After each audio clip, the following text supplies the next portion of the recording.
Hello everyone, welcome back to the Capital YouTube channel. So we have our last three members of the committee today. My name is Prabhu, former chair and former faith and worship rep, but now I'm just doing the YouTube channel. So first of all, we've got our charity rep, Katie. Would you like to introduce yourself?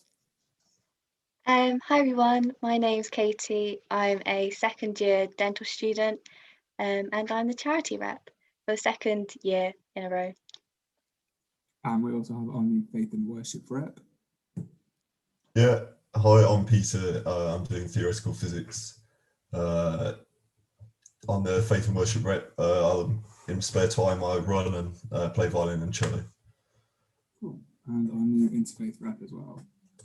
Hi, I'm Will. I'm the new Interfaith rep. I'm a second year computer science student and I'm looking forward to get started in my role. Cool.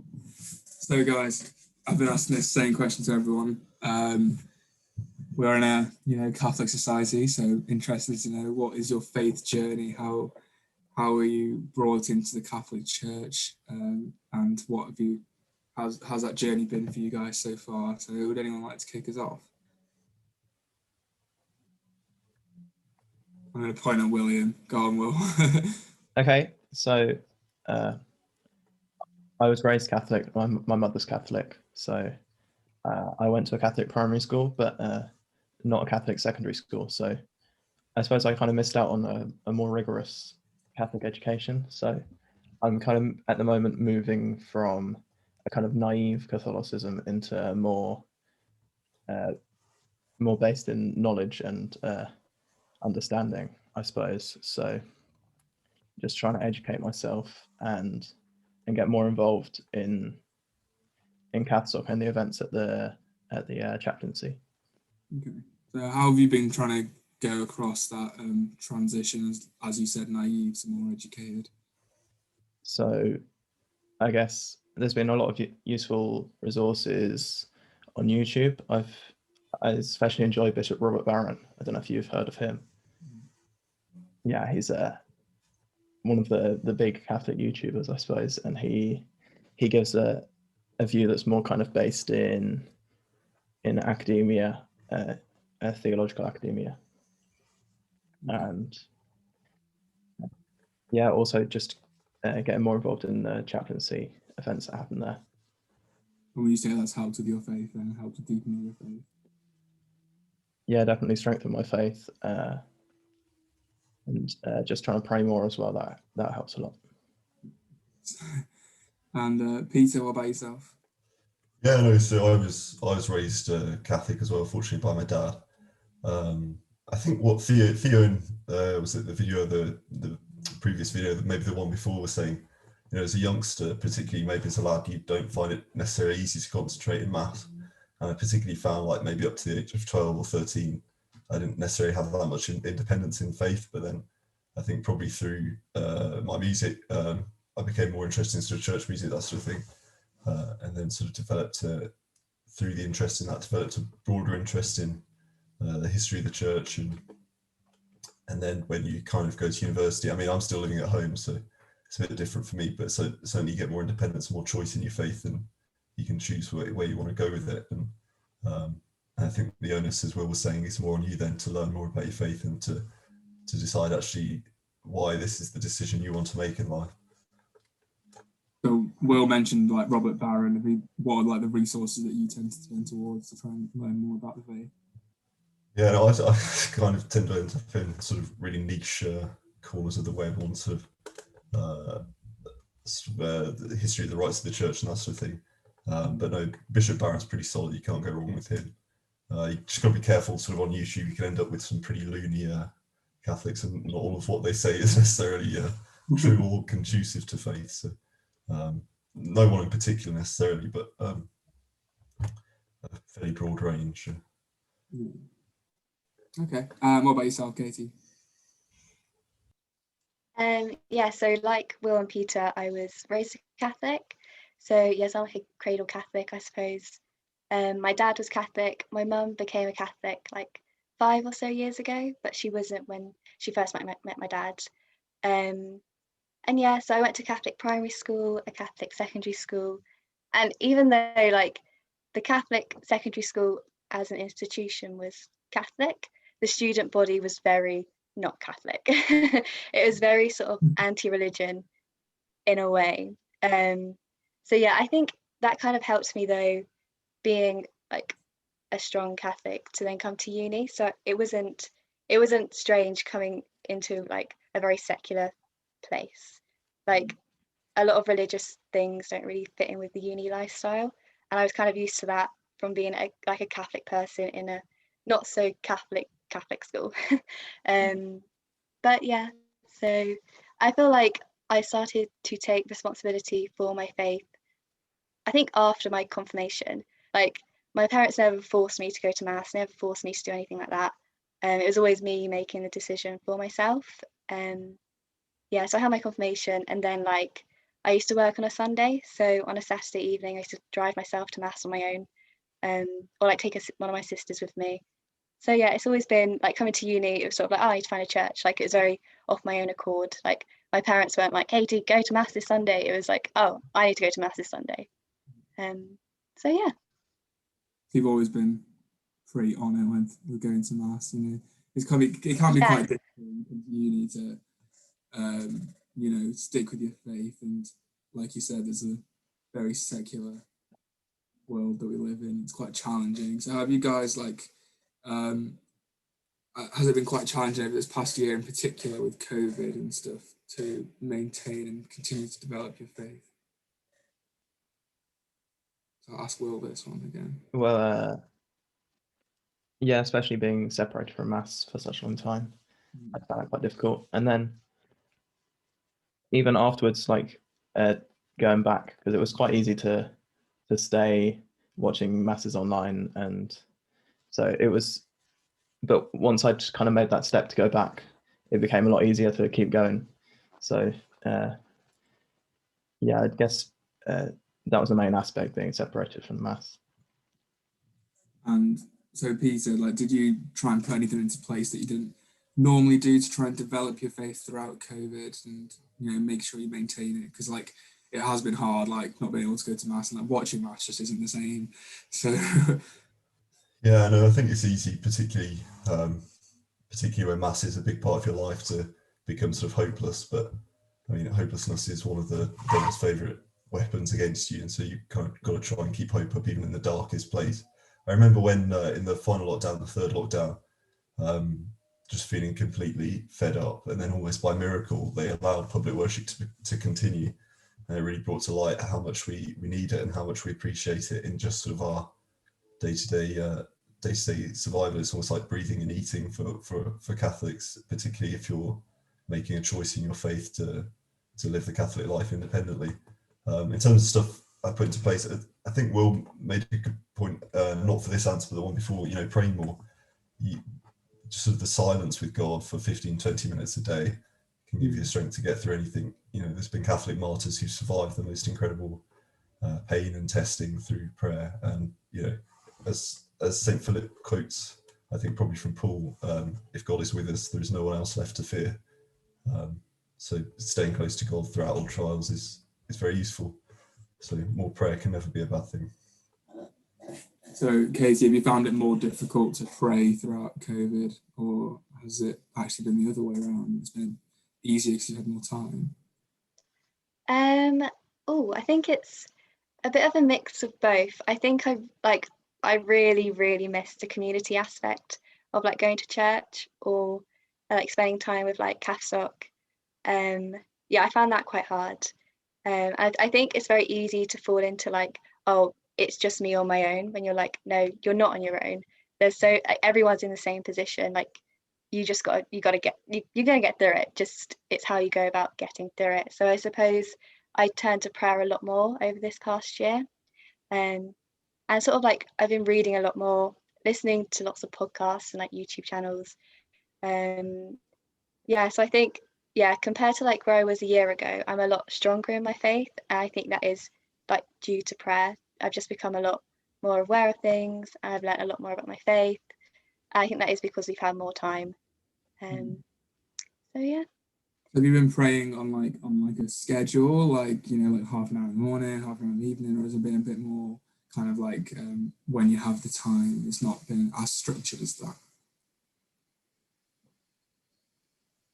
For me, I don't know. So for me, it's been a bit all over the place. I feel like during the first lockdown, I had a very like strict prayer schedule. It was like 3 o'clock every day. I was like, oh right, it's my time, my time to pray. But now it's kind of like I'll do it when say if I'm at uni all day, I'll do it when I come home from uni. If I have a day off, I'll just do it when I have free time in the day. So yeah, I think I spend a lot longer though in prayer than I used to. And I sort of pray. Sorry? Would you say that having the structure helps more, or is it more helpful to just pray when you have the time? I find for me when I have the time, because if I say like right every day at like lunchtime I'm going to pray, then half the time I'm in the dental hospital at lunchtime, so I can't really pray. So yeah, for me it works better to do it when I can, because then I'm not rushing as well. Okay. So just moving on, obviously, you guys are part of the new committee, and so Peter is our new faith and worship rep. Have you got any particular ideas that you're looking to implement over this next year? I think sort of a focus on prayer would be good, particularly since that's become such a big part of our lives in the past year. I'm sort of got a particular interest in the divine office, so the hours of the day. So maybe try and introduce that. But I mean, as people keep pointing out to me, if no one comes, there's not much point doing it. So we'll see how that goes. And then we need to sort music out at Mass again, because it went completely over COVID. So hopefully we'll be working with Elwar to bring that back, and the chaplains. But we had adoration back for the first time in the new committee last week, which was good. Just the silence at Newman is great. You can sort of hear the birds in the garden, sort of occasional road noise, but apart from that, it's really, really helpful to have that in the day, once a week, just to go and sort of forget everything else and pray. I think that's probably it. It's almost getting back to where we were more than necessarily anything radical this year, because we were probably in quite, well, I wasn't here, but presumably probably in quite a good place with that before we were for Storm. That sounds really good. I absolutely love adoration as well. Like, it is a really nice time, just like giving yourself like an hour a week to just go and talk with God, and very peaceful and calm. Yeah, it's also the fact that it's quite individualistic. Like you can pray what you like during adoration. It's not necessarily directed, so you can sort of make it work for you rather than at Mass. Obviously has its merits as well, but it's kind of directed at everyone. So Will, have we got any particular interfaith ideas? There are a few things in the works. I can't promise that there'll be that much this term, to be honest, because people are getting a bit fed up of Zoom socials. We want to get back in person as soon as possible, and that is going to be possible mostly next term. So that's when the majority of things will be. But there are things in the works, and there might be something this term, but I can't promise anything. And Katie did a great job as charity rep last year. I think we raised quite a lot of money, didn't we? I can't remember exactly how much it was. It was around £300 throughout the whole year. So how are you going to top that, Katie? Well, have you got any plans ready? There's some ideas. There's no concrete plans yet, but definitely in the new year from September, we'll have a lot more in-person like charity events. Hoping to do a bake-off, because I loved it in first year. It was such good fun. So yeah, a bake-off is definitely like a potential charity idea. This term, I think we might have a fundraiser potentially. But yeah, not too sure about that. But yeah, from September onwards, we'll have a lot more charity events, which I'm looking forward to. Sounds good. So now just a few quick fire questions so that people can get to know you a bit better. First of all, what is everyone's favourite? Okay, so now just a few quick fire questions just so that the people can get to know you a bit better. So what is everyone's favourite sport? So who can we start with? Start with Peter. I'm a big rugby guy, but I was quite good when I was about 12, and then everyone grew, and I didn't grow very much until later on. So I was just getting steamrolled every game. So a lot of injuries and a lot of time out meant that my rugby career came to a swift end. I also like cricket. I think cricket's probably my second sport and a lot gentler. So something I'm trying to get into a slightly older age. Do you still play? Do you play much cricket now?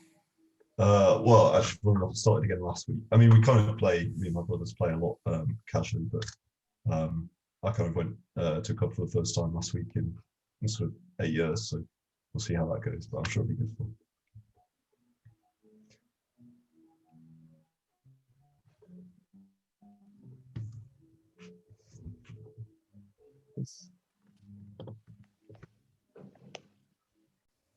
Okay, guys. So now just a few quick fire questions, just so everyone can get to know you a bit better. So start off with, what is your favourite sport? So go on, Peter. Let us know. So sort of rugby is the big family sport, and I played quite a lot when I was younger.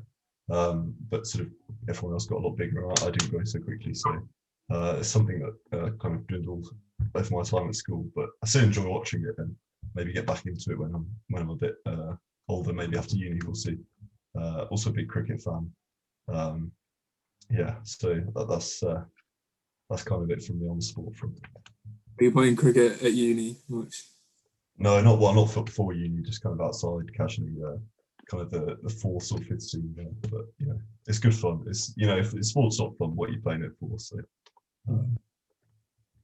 good stuff. What about you, Katie? I think my favourite sport would have to be ice skating. I used to do a lot of ice skating before I came to uni, but there's no ice skating society, which is really sad. So I enjoy hockey, so I joined that last year, but it's not the same. It's not as good as ice skating. Good. Is there not anywhere in Birmingham where you can go ice skating? I think there's like a ski slope dome place, but I think it's quite far to drive to. So I'm actually going there in a few weeks' time with some friends, but it's not. I couldn't do it regularly. And Will? Yeah, I'm actually an Arsenal fan, so I love watching them play. So I haven't been able to go to the Emirates recently, but also if I'm going to play a sport, I guess my favourite is tennis, but I couldn't watch it. It's no offense to any tennis fans out there, but it's quite boring. You'd rather watch football, but you'd rather play tennis. What we're hearing. Does anyone have a favourite TV show as well? Start with Peter again. Favourite TV show? Gosh, on the spot, quite a fan of The Office, the UK Office. Don't like the American one. I don't know why. But it's easy to binge that. It's probably. I don't actually watch that much TV. I don't know why. I think it's kind of because I'm still living at home, so it's whatever the family wants to watch, and they never want to watch anything good. So I kind of just scarper. But no. And Katie? I don't really know. I don't really watch much. I think I've been watching recently. It's called The Chosen, and it's like the life of Jesus, and it's like in a TV series. It's really good. I really recommend it. It's a good watch.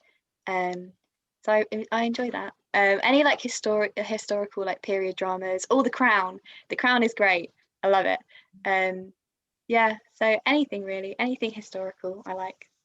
Is The Chosen is it accurate or is it like offensive to Catholics? Because I know there's some. No, it's accurate, and like there's been lots of like Catholic sort of bishops and like high priests and whatnot have been saying how good it is and how they're really moved by it as well. So yeah, I recommend. It's good. Sounds good. I might give that a go. I'm looking for a TV show to watch as well. What about you, Will? Oh, well, I like detective things mostly, so I've been watching Line of Duty recently. I'm not so sure about the twist at the end, but I won't spoil it for anyone. And yeah, I guess before that, something more lighthearted was Death in Paradise. I like that one. That's one.